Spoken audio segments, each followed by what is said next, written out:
I am live with another chat. I know it's late. I know this, that, and the other. I just got through eating, so it's time to counterpunch. I will let the chat load because I am speaking to myself right now. But nonetheless, I want to talk about some things. I want to talk about the weekend aftermath. I want to talk about Fury going off on True Jordy, right? Um, that was an interesting interview, though, man. It was crazy. I want to talk about Lomachenko. I want to talk about Devin Haney, the call out. Um, and basically, that's what we have thus far. We had Tyson Fury, True Gordy going head to head, so to speak. And we had the aftermath of, Silva taking on Jake Paul. Jake Paul taking a 47-year-old uppercuts from a legend and was able to get a knockdown out of that contest. You know, um, and of course, we have Devin Haney and Lomachenko. So, Ryan Watterson, what's up, brother? Counterpunch to you. What's happening? What's happening, man? I'm just really winding down for the day, man. Kind of had a long day. Anyway, just taking it easy, not doing too much, not doing too much at all, you know. But let me start off with the first fight on this past weekend, Lomachenko, Devin Haney. Lomachenko Ortiz. Okay, so got to make that clear.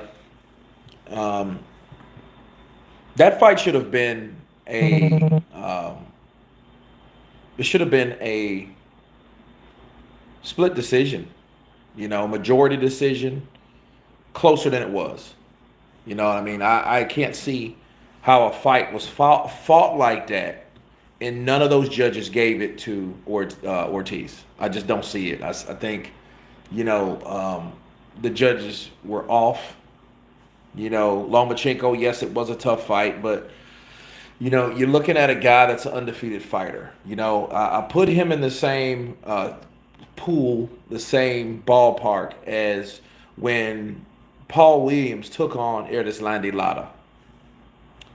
And what we seen was Erdeslandi Lara. That was worse, though. It was worse than that. But still, you had Lara, which was 16-0, taking on Paul Williams, and it was like, okay, what the hell, Paul just could not. Paul's a worker bee. Paul was a tall guy that fought short. He was a very busy fighter. He did a lot of things in that ring. You think the Haney fight versus Loma is the final part of Haney's 3-fight contract with ESPN? Well, I mean, it should be because you have Kambosos 1 and 2, and then Lomachenko. So I would say so. Didn't see the fight yet myself. Was it unanimous for Loma? Ryan, it was. Now I don't know how close they were. I just know it was a unanimous decision. And I just questioned that. I'm like, well, I mean, it was a tough fight. It was a tough fight. But unanimous, I don't think he convincingly beat Ortiz to that degree to make all the judges think the same way. Forney, Zacharias. Okay. What's up, Kurt? Salute from LA, brother. Counterpunch to you. I'm glad you're in the building over there. You know, um, I'm on East Coast time right now.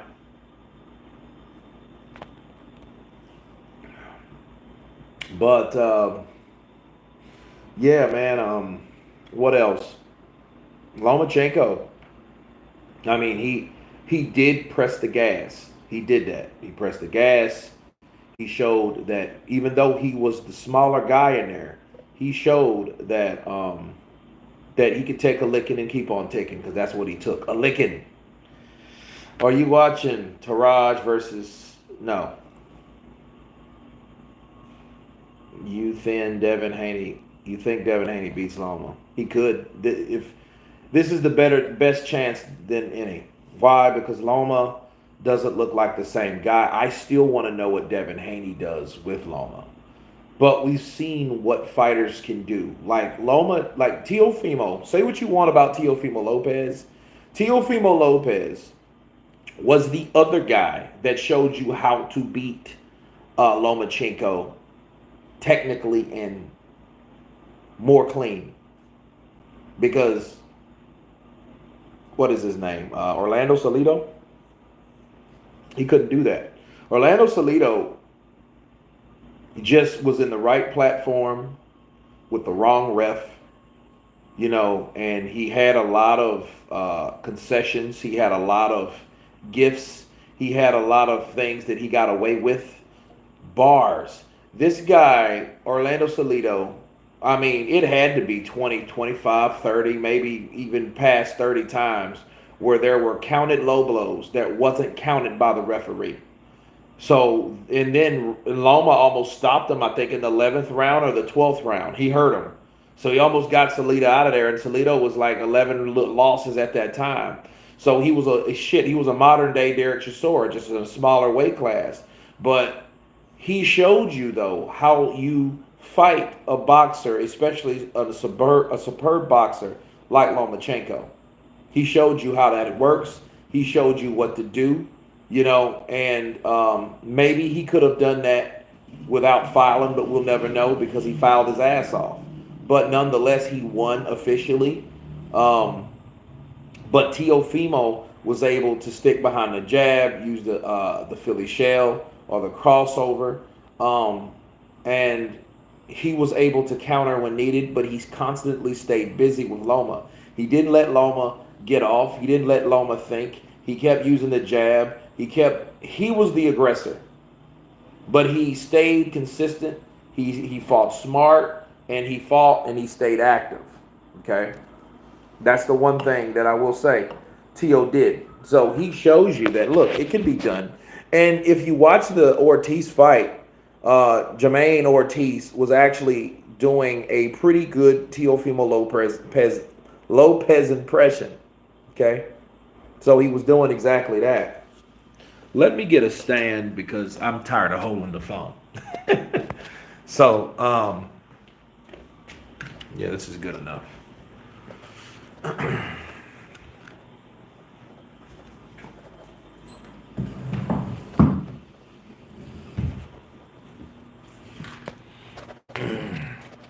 I mean, if it'll stay, maybe it won't. Let's do this.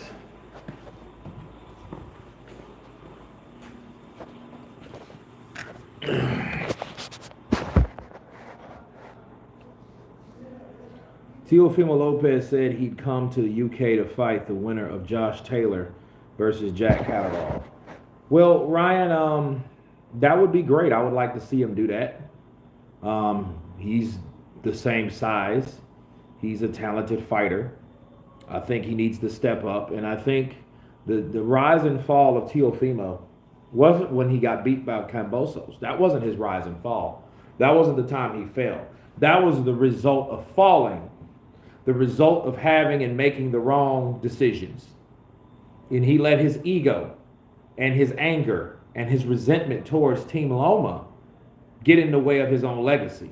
See, he pulled the Tyson Fury when Tyson Fury took out Klitschko. Get it? Go figure. Same Ukraine. But he also pulled another Klitschko because he didn't want to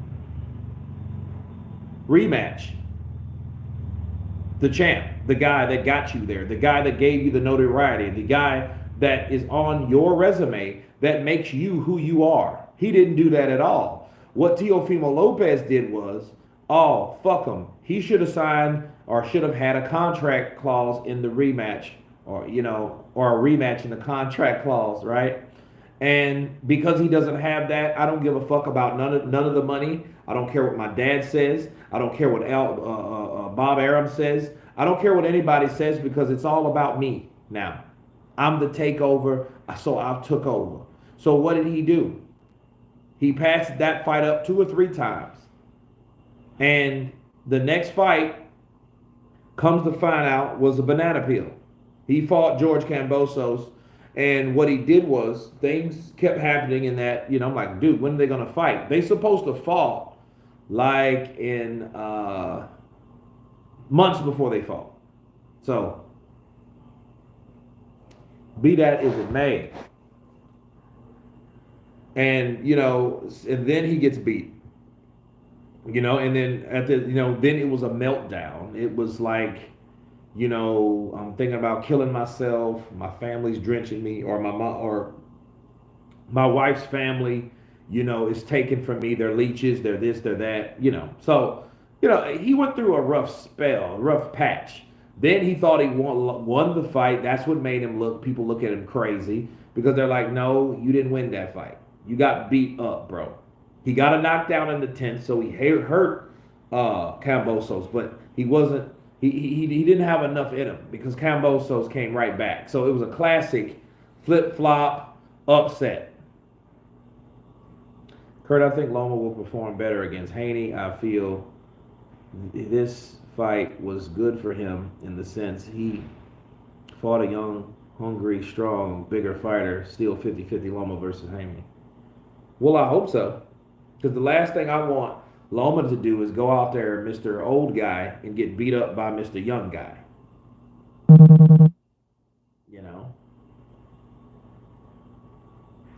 Thought the Paul Silva fight was predictable. In the end, didn't even watching him. Watching. I don't know why I'm saying shit all backwards.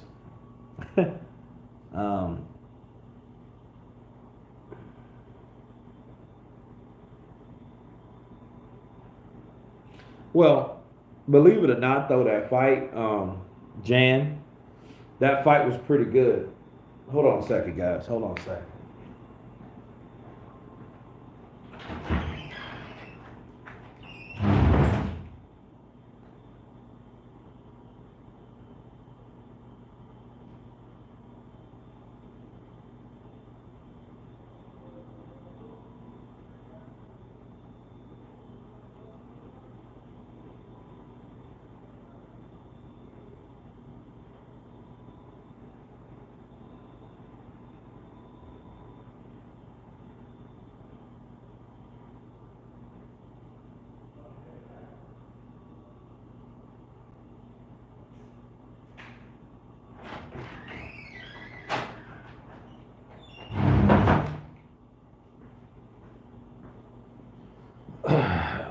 All right, I am back, guys. So,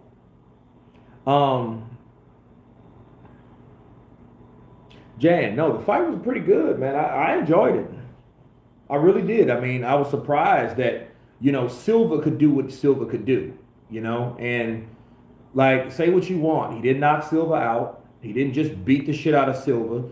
Silva won some rounds. Silva had it. To me, he had it 50-50. Okay, 4-4 before the 8th round. When the 8th round, Silva came in to take it in, and one punch changed the course of the fight. Now, if it wasn't for the knockdown, people like myself would have been screaming, yo, he was robbed, or the wrong decision went to the wrong guy, right?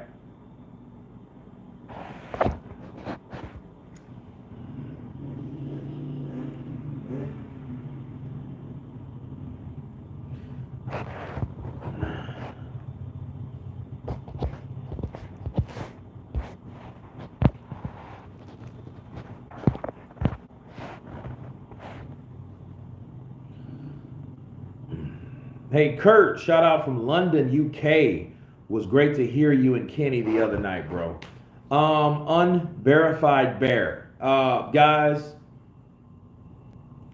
I do apologize. There was, if it's any consolation to any of you guys, I do apologize about that night. It was embarrassing. I had talked to the manager. I spoke with him. We had that area just for us. We had it set up. The manager came there to his venue, his restaurant, turned on the monitors to make sure I did my live there. Okay, Flip Flops. It's a very popular restaurant down here, and unfortunately, he had shitty employees. had, okay, because Kenny was just a surprise and Kenny never been there. So imagine a place that you're talking to a promoter, a trainer of the former two-time welterweight champion of the world, and you're telling him to inviting him to a place like, hey, let's do this live together. Why not? Let's do it. And so he was coming in as a co-host, so it was a new thing. It was a very, very positive thing, and he was bringing in some knowledge and letting everybody know. And in fact, if you do watch the live, as long as it lasted, it might have lasted 40 minutes. Kenny was just breaking down how boxing and how boxing fights are made, how the negotiations are, what normally happens when, the word gets back to the other side when they're ready. A lot of things were taking place. And unfortunately, the workers decided to take management into their own hands. And so fortunately, today that person got fired. That's how serious it is. I mean, we don't fuck around, especially when, I wouldn't expect anything less, because I was one of those guys that, man, don't fire. But no, because if you don't want your job, you don't have to work there. Simple. If you don't want it, don't ask for it. And when you get it, don't pretend like it's not your job to have once you get a damn job. So she turned off the monitors, no fair warning, no last call, no nothing. Okay, and she took it upon herself to do something that she should have. Let me call the manager and see what he says, because it's this guy saying that my manager told me that I could have this fight at this place at this time. Those are the type of things I'm talking about. So I do apologize. But Kenny, he's good. I interviewed him Sunday, so stay tuned for that interview, some of you. LP 611 Ninja, Kurt, the real man of boxing, counterpunch to you. Fuck off. Joe Joyce finally admits I'll be ready for next summer. Well, he was ready anyway. Fuck off. He was ready anyway. He called out Tyson Fury when he beat his brother, Joseph Parker. Okay, when he beat Joseph Parker, he called him out. And Tyson Fury responded, you gotta get your profile up or something like that. So no. The Bristolian Mackham, what's up, Kurt? Hair looking clean. Appreciate you, brother. Gotta keep cutting it, man. Kurt, we need more interviews to press fighters with great questions like True Gordy did. Absolutely. Listen, understand this. True Gordy, okay? Before I get into True Gordy, I got to show love to my boy Dion W. Shout out to Dion W with that. Duh! What up, Big Kurt? Long time no see. Haven't got a live notification in a while. I just so happened to be on YouTube. Caught you. Dion W. Appreciate the love, bro. It happens that way. I don't know what to tell you. I should suggest you unsubscribe. Everybody listening, unsubscribe, then subscribe and hit the bell icon. That's the best way, or the safest way I could pretty much, let you know on how to get notifications. But True Gordy, back to him. He wasn't even rude to Tyson. He gave Tyson his props. He praised Tyson for the things that he did, but he did that to make a point, and the point was warranted. It was warranted simply because it's like, okay, well, you've done this in the past, so why are you doing this now? You've done this in the past, why are you doing this now? And Tyson didn't like that, so Tyson went off on him. But you're absolutely right. You are absolutely right. Fernie, Zachariah. People, and you know what? It shouldn't matter. And this is the real era of cancel culture. See, we just can't talk about Deontay Wilder getting Ness's footage, video. What was it? Chris Hubert? No, yeah, it was that young fighter that went off on Deontay Wilder And the powers that be made him take that down. Made him take it down. And Ness went off on him. So no, now they're not really cool like that.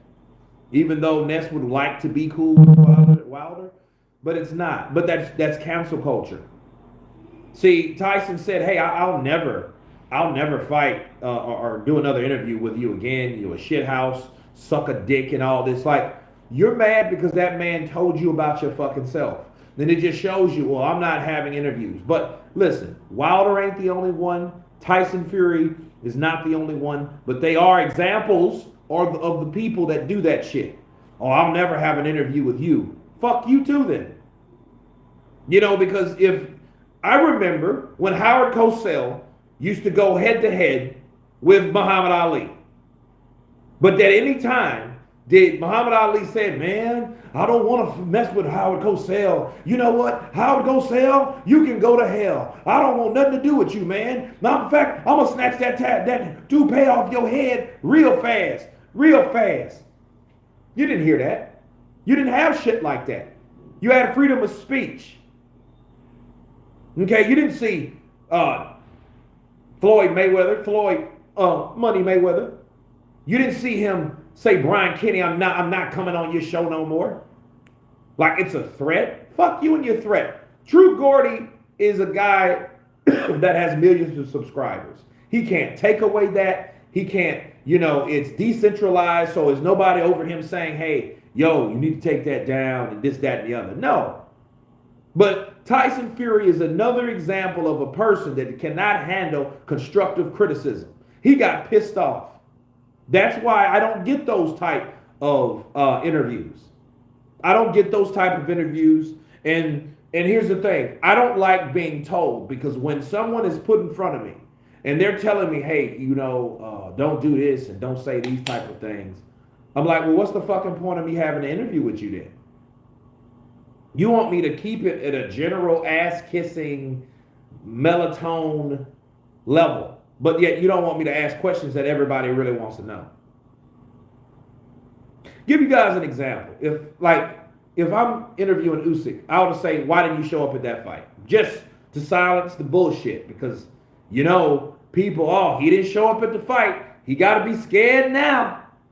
See, Usyk's scared now. He didn't show up at the fight. He didn't keep his word. He fought Anthony Joshua. You know how people get when they fight Anthony Joshua.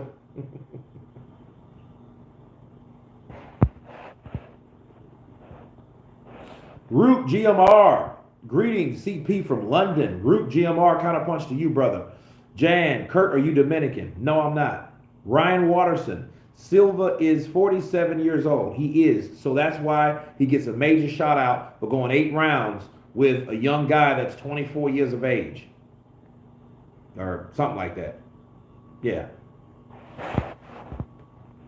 No problem, Kurt. Live shows be that way. It was great anyway, bro. Appreciate you, man. Scants Rants in the building. Stuntman, what's up? Counterpunch to you, man. Just chilling, having a beer. The Bristolian Macam. It's not pronounced Gordy. It's pronounced Jordy. Okay. It's the opposite of Macam, which, I'm forgetting, we're speaking English here, so. Silva was younger and had more experience than that 48-year-old kickboxer, Matt Skelton, who AJ picked on. Jake Paul fighting better competition than Juice. Ooh. Okay, I hear you. The only difference is Scants Rants. Anthony Joshua he's actually fighting boxers. So, we could definitely get if we can get a boxer for Jake Paul, that argument might be a little something.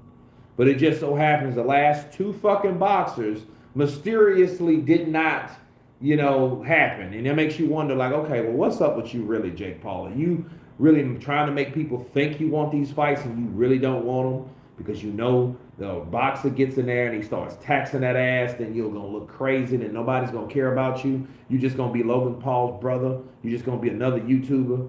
You're just going to be that guy that just got beat up by those guys that actually mattered. Will you be that particular guy? It just makes you think. Now, don't get me wrong. I was team Jake Paul when he was calling out Tommy, and then all of a sudden Tommy couldn't come over. But then when he pulled that shit moments after that, like weeks after that, when he called on Hasim Rahman Jr. and then that shit didn't happen either, I'm like, okay, wait a minute. Something's to this. Like, that's too convenient. You can't tell me that two fights with two boxers, two legitimate boxers now, not necessarily on a certain level, but just generally real boxers. You mean to tell me you're not fighting them? You want to fight everybody old or not a boxer at all? Kurt, what's your thoughts on Terrence Crawford not tweeting or doing any promotion for his upcoming fight in December? Ron Works TV. Well, he needs to promote himself better. Shout out to IOTBA. I was on his live a couple days ago. Matter of fact, it was Saturday. And I had to get off that because I'm glad he cut it when he did, because I was in preparations to leave to see Kenny at this other function that we met up at, before we went over to that particular restaurant. Okay, we went over to Flip. So, no, but he was telling, I was telling him the difference between Terrence Crawford and other fighters, and he was saying, well, Terrence Crawford is not Errol Spence's fault that Terrence Crawford got overpaid. But then I'm like, well, how can you say he got overpaid when he's putting his life on the line? You don't have to be a fucking clown to be overpaid. You don't have to self-promote, or should I say, you don't have to be a clown to get paid. You don't have to be a fucking self-promoting guru to get paid. Overpaid is an insult. Like, so when people say, oh, he's overpaid, no, he wasn't overpaid, because obviously cheap ass Bob Arum, okay, set that with him. And if he was that cheap, he wouldn't have signed him at all. He should have let him go if he thought that. If he thought that Bud couldn't sell and this, that, and the other, well, he should have let him be. But I think Bob had Terrence Crawford for a reason, because he knew how gifted he was. So what he wanted to do, he wanted to hang him around or keep him around for him to do certain things, and he did. Okay, he was the guy that cleaned up Manny Pacquiao's mess. Okay, Pacquiao got his little ass got bullied around by Jeff Horn out there in Australia, and fucked around and lost the decision, even though people would not agree on that. But at the end of the day, it still happened. And then what did Crawford do? Crawford stopped him in 9, an undefeated fighter. So like Crawford is not Adrian Broner, but needless to say, Crawford and Adrian Broner are on the same network now. They're on the same platform now. So go figure. And if you can't say that Adrian Broner can't sell a fight, you don't know shit about boxing, because he can and he does. But the question you ask yourself, let's see if Adrian Broner does the same things that Terrence Crawford did. Let's see if he promotes his own fight, which there is not a fight that he has yet. But let's see what he does. And maybe Terrence Crawford can take notes. But if you got a guy that's accustomed to making $4 or $5 million guaranteed, he's a winner, not a fucking loser. Okay? Yeah, I don't believe Fury will reject doing an interview again. He's just being a total diva. He'll do an interview in about a couple weeks. Well, I don't think he'll do one with him, with True Jordy. His own name is Jordy. Who do you think Joyce will be fighting next year, Todd? I don't know. Have no idea. Scansran says Usyk didn't show up at the fight. He's scared now. He's terrified of Bomb Squad. Hey, that's the narrative, Scansrants. That's the fucking narrative, bro. Dion W. Jab the mother-loving like button, you dulces. Let's show our boy Kurt some love. Counterpunch to you, brother. Appreciate it. Appreciate it. Coming in with that half a duh. Is that it? That was good on Saturday with Mr. Porter. Lee Foster, appreciate it. I like Jake Paul. If it wasn't for him, Taylor versus Serrano wouldn't have happened. That's true. They marketed the shit out of that. They did market that really well. Um, I'm glad that did happen. Big Wall, I think Jake ended up admitting not too long ago that he pulled out of the Raheem fight. He did.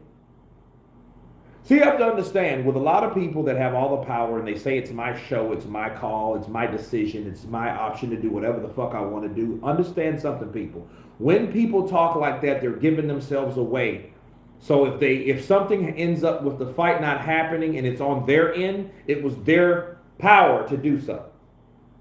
Okay, so if they decided Tyson Fury. Tyson Fury knew he could have made that Joshua fight if he really wanted that fucking fight. He didn't. He chose not to. He looked at that shit and thought, well, we got another fighter that I could fight easier than the fighter that I'm waiting to fight. So what I'm going to do, yes, the money's there for this one fight, which is like a supreme bigger fight.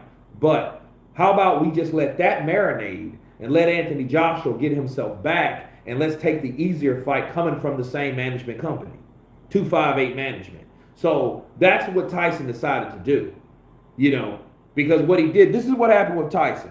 Tyson called out Joshua, seen how difficult that shit was, seen that it wasn't going to be right away, seen that there was actually positive shit going on between the both. There was no bullshit. So then he was like, look, I'm getting impatient because I really don't know how this is going to pan out. Meanwhile, you had guys like Manuel Charr calling out Tyson Fury. When Manuel Charr called out Tyson Fury, Manuel joined the promotional bandwagon to help Tyson Fury promote the idea of Anthony Joshua signing the contract and shaming Anthony Joshua.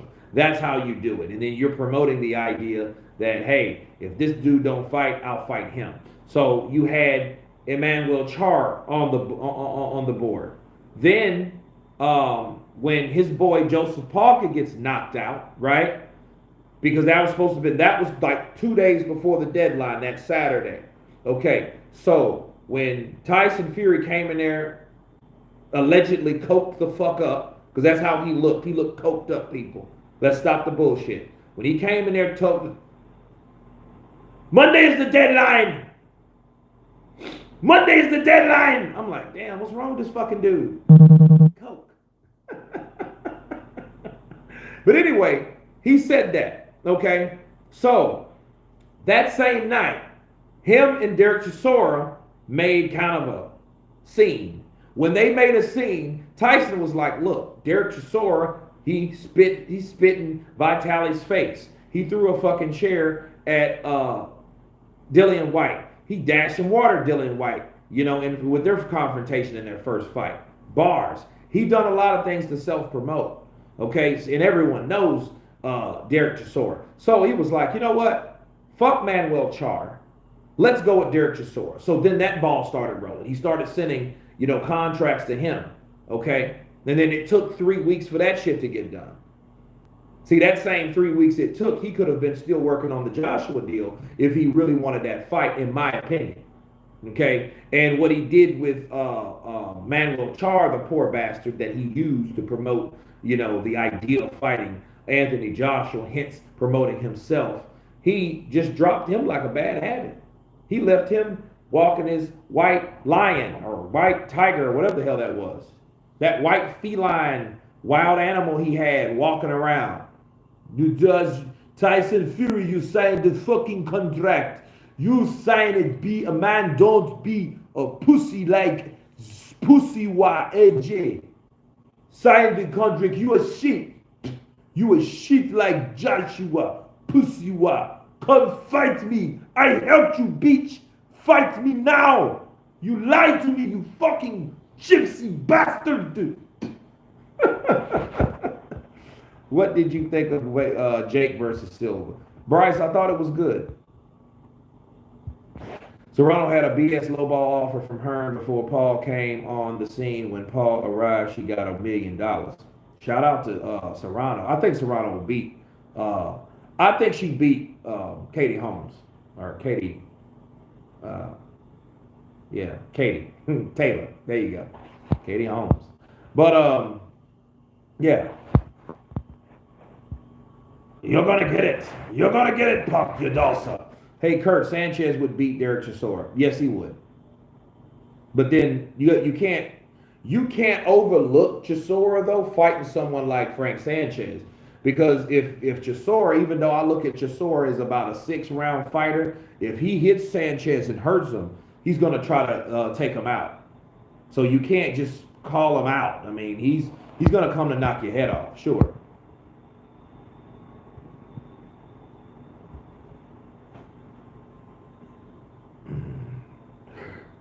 Mr. Burgess, what the hell is this about? What are you spamming for? Stop spamming or you got to go. Kurt, Joe Joyce versus Kubrat Pulev next year. That would be good. Early next year. How about February? That would be good. You know, because those are fights we need to see happen anyway. It's just unfortunate that Kubrat Pulev is another guy that he set down on the idea, like David Tua did in the 90s, people, that he was going to get a shot. And he sat down long enough until he got it. Okay, he got that one loss from Vlad. Then he sat on that idea with Joshua, but he didn't want to take it. Then he had something going on with his chest. And then he was like, I think, mandatory. I know he was a mandatory in 17 when that chest injury or whatever took place. But then he... that injury, I think, kind of put him back in the shuffle. But he knew that, hey, well, as long as I keep fighting, and I think, was it in 18? He beat someone, I think Dinu or Kajanu or somebody like that. He beat, and that's when he kissed Jenny Shushay. Remember that shit? Jenny Shisu. You know what I mean?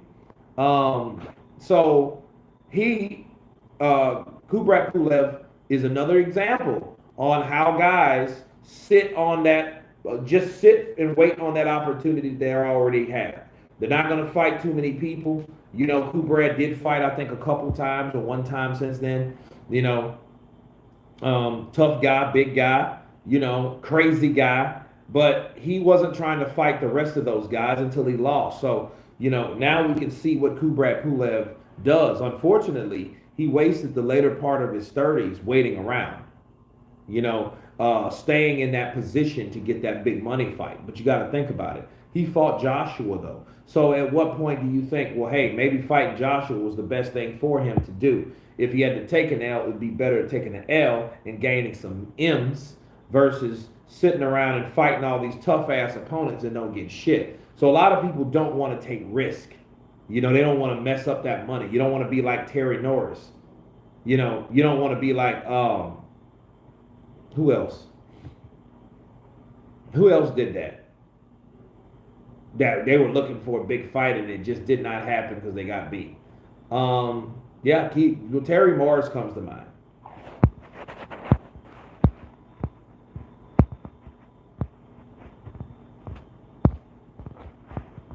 Dion, member for 2 months. Kurt, I smell an upset in the Bivol Ramirez fight.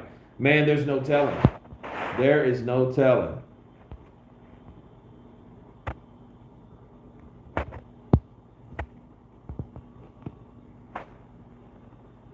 He don't care about that, about chat.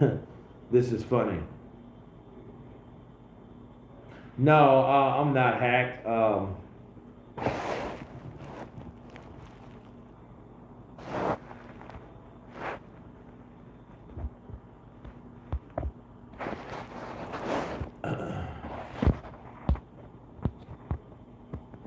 Thunder Productions coming in with that CA.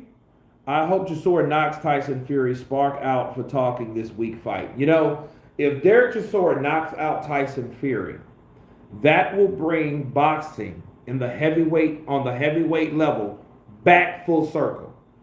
Then there will be no top guy. There will be no desire for a top guy. Then Usyk will be considered the top guy, but still won't be respected as the top guy until he beats another top guy. Then fights like Usyk Wilder will be more lookable, or Usyk Joyce, or Joyce Joshua, or Joshua Wilder. Those are the fights that's going to be pushed to the forefront simply because Tyson Fury will not be Salik. especially if he gets knocked out. He gets knocked out by Derek Chisora, he'll fight him again and beat him, and then he'll get his bearings back or whatever. Then he won't be that guy that says he's the best ever or whatever the fuck he says. He won't be that guy.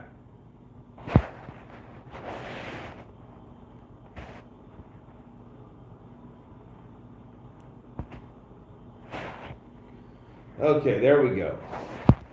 I was hoping somebody get him out of here, man.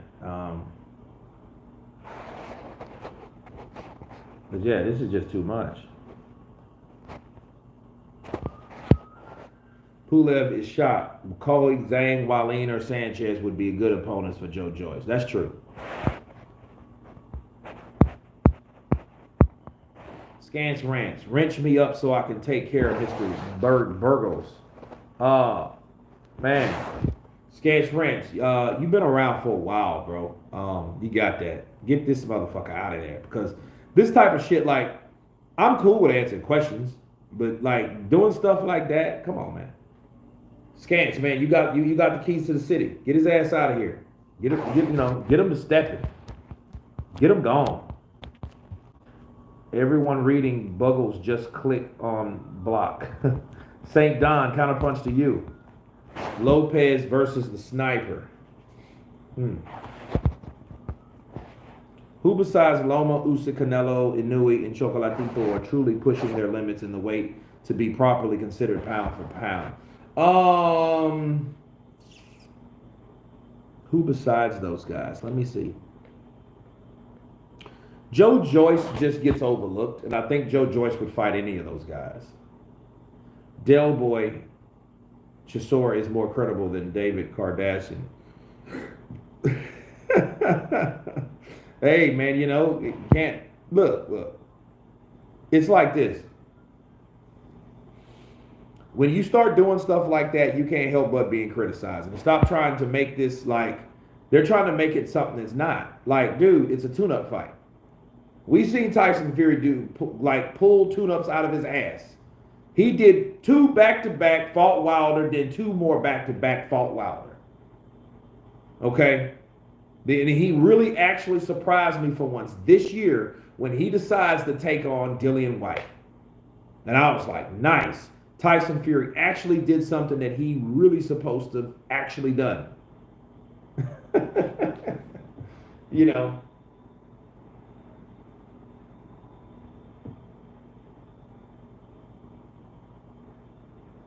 Fighting Fury Chisora is just an excuse not to fight AJ or Usyk. Well, he doesn't want to wait on him, and I think this is what pride does to you. This is what ego does to you. You know what happens? This happens this way. Instead of Tyson saying, you know what?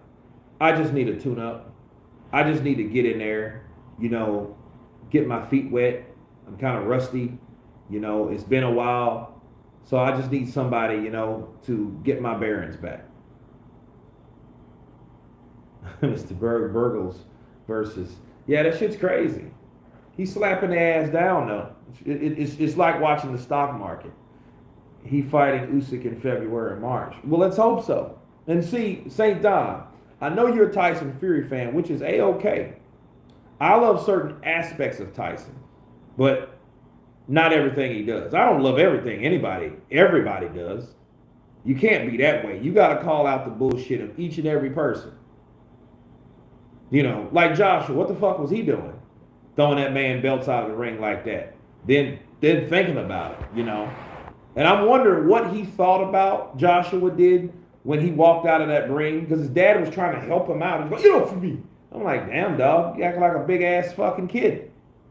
Jackie Boy Johnson, counterpunch to you. And then he stopped and he's like, fuck, let me turn around and do this shit again.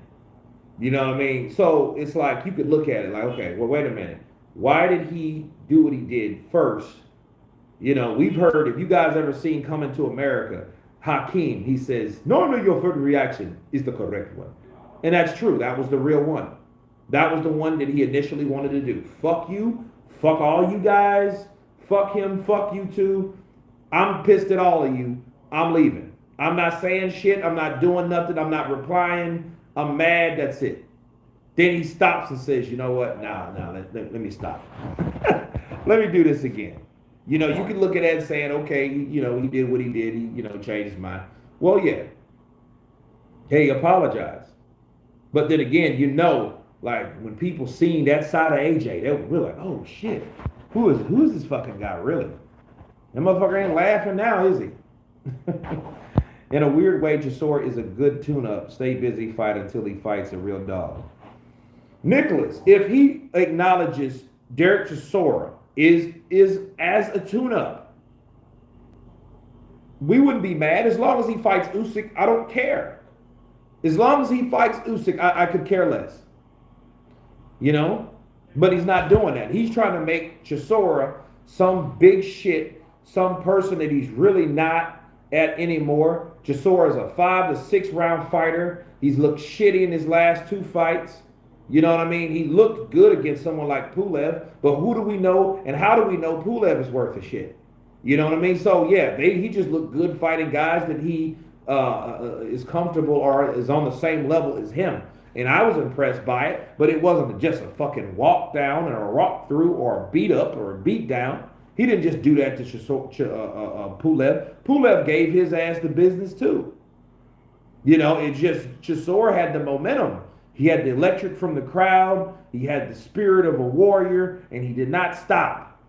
It was a great fight. I love watching fights like that. Why? Because you're not dealing with a whole shitload of politics. You see more common folk fights happen versus these big creme de la creme fights, the undisputed and, you know, the best of the best and the best pound for pound and, you know, who's the best welterweight. All this shit. Who makes the most money? Who's A-side? Who ducked who? Why isn't this shit happening? And all this. Okay, so we had all of that. But when normal, common folk fights happen, like Kubrat Pulev versus Derek Chisora, those are the type of fights you want to see. That's the true essence of the bulk of boxing. That's the glue that holds boxing together. Marlon, if Joyce don't age out, he'll have a title before long. Everyone is scared of the juggernaut, especially Fury. The more he talks, the less of a fan I become. Well, he just needs to shut up some, but I don't think that'll happen with him, with Tyson the Gypsy King. The AJ versus Usyk fight was put back a month from July to August. That meant Undisputed was put back a month after it was supposed to be in December. Well, there you go. So it wasn't like Usyk said he wouldn't fight him. He's like, look, I need time to relax, heal. You know, I just got out of a fucking fight.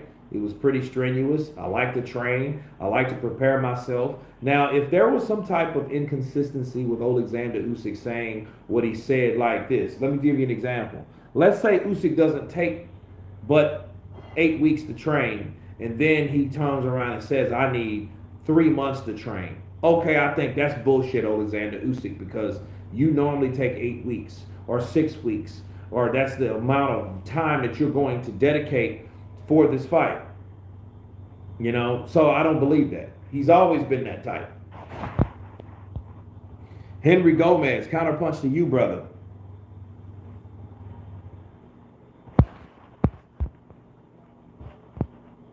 Soon to fight a guy he beat twice. Yeah? You know, but you can say this about Tyson Fury. Tyson Fury, to be fair, has fans. If it's 50,000 people that has bought that ticket, you know, that's good. 50,000 tickets, that's great. You know, to fight someone like Derek Chisora. But see, understand, Derek Chisora has his own fan base. He has his own following.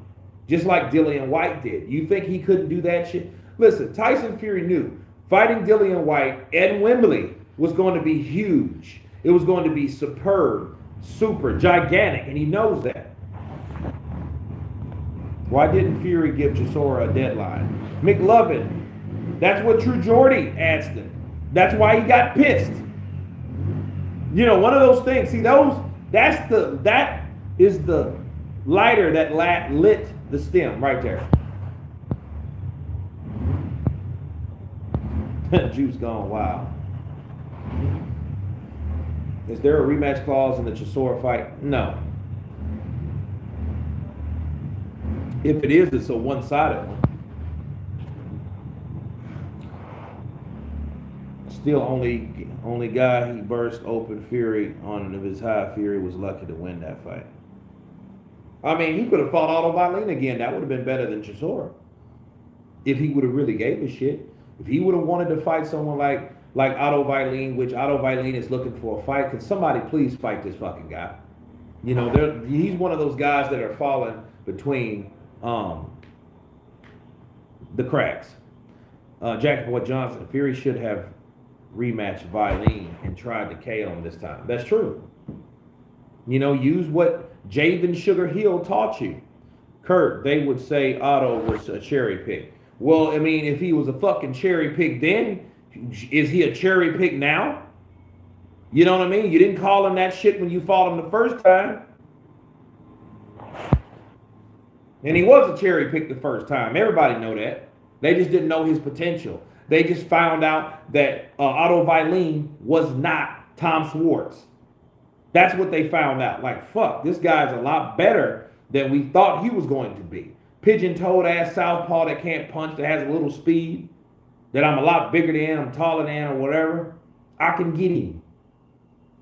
And what he got two vaginas on the side of his face. And the bad time of the month that bled all night. Kurt, what's the next fight you'll be live streaming? It's a good question.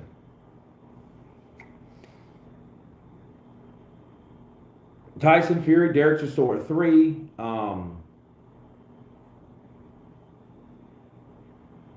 don't know. I'll let you know though. Kurt, who wins Luis Ortiz versus Kubrat Pulev?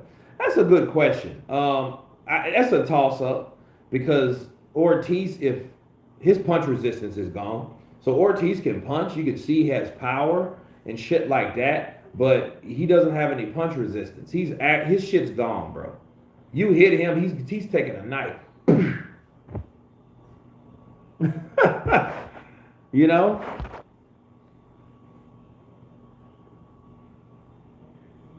The excuse for not rematching Wallin is because Wallin doesn't sell tickets so much for Fury selling out stadiums of his own. Yeah, it's a contradiction with Tyson Fury. Everybody knows he's doing that shit for the money. He's doing that shit he's doing that for a lot of reasons. The shit he said he's not doing it for, that's exactly what he's doing it for. He's doing that shit to try to pretend like I'm a fucking Spartan. I don't care about money. And then the first thing comes out of his mouth, we don't know who he is. He's not marketable enough. Wait a minute. I thought you didn't care about money. Crazy. Kurt, you got Zerto Ramirez or Dimitri Bivol. That's what I'm going next. I don't know. I haven't seen Zerto in a while.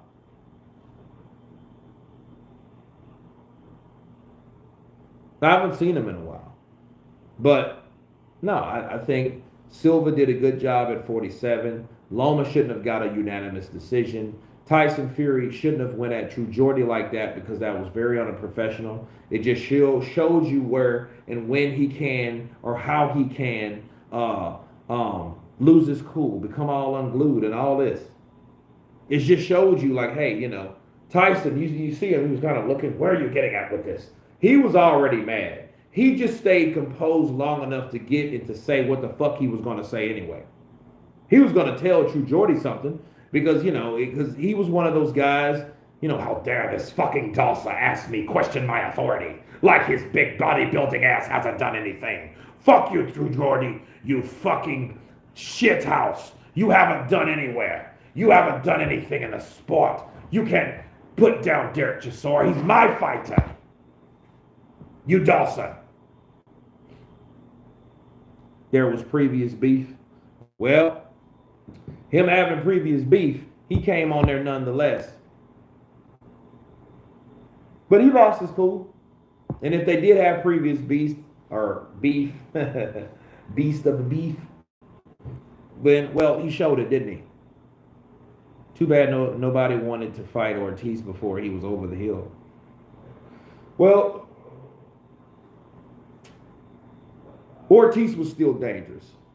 You have to give Deontay Wilder full credit for fighting Ortiz. Now, question you ask yourself, to be fair, would Ortiz be more dangerous as he was younger? Logic tells you yes. But Ortiz helped fuck his own career over because of the PEDs, the banned substances, the stuff that he was taking. Then he pops dirty again to come to find out he was taking blood pressure medicine. Okay. Kurt, what do you do? What do you reckon to Joyce saying he wouldn't be ready till summer? I don't know. I gotta read it because the last thing I heard, he was on standby to fight Tyson Fury, and I read what Tyson Fury said.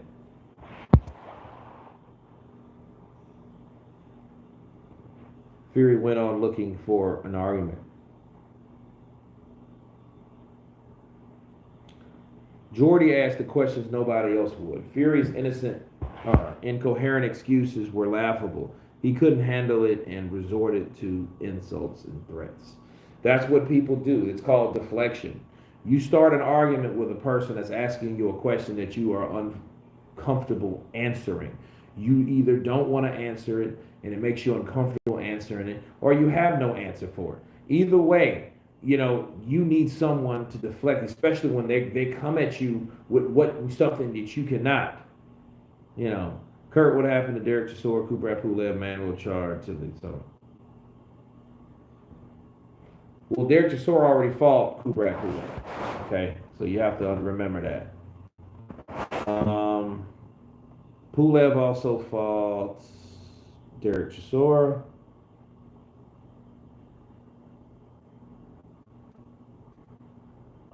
Chisora's fault, Carlos Takam.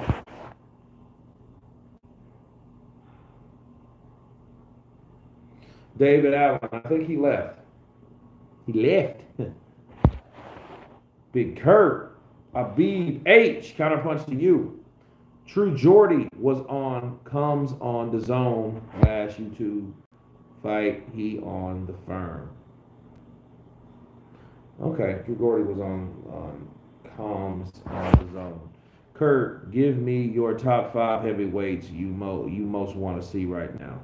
Joe Joyce taking on Anthony Joshua. Deontay Wilder taking on Anthony Joshua. Usyk taking on Fury. Usyk taking on Wilder. What else can we throw in there? Sanchez taking on Joyce. Michael Hunter taking on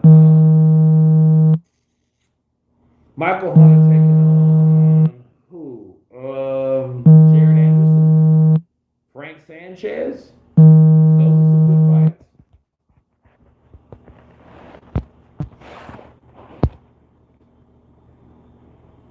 Gotta give Chisora credit though. He has balls of steel. He got smashed last time. No, he didn't. He actually beat Pulev. So there you go. He got beat by Parker, then beat Pulev.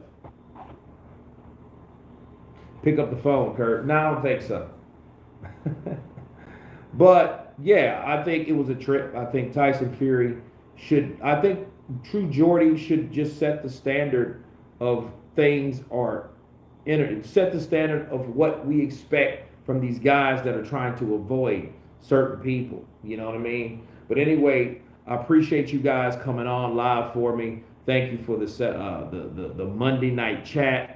God bless you all, and everyone has been counterpunching. Peace.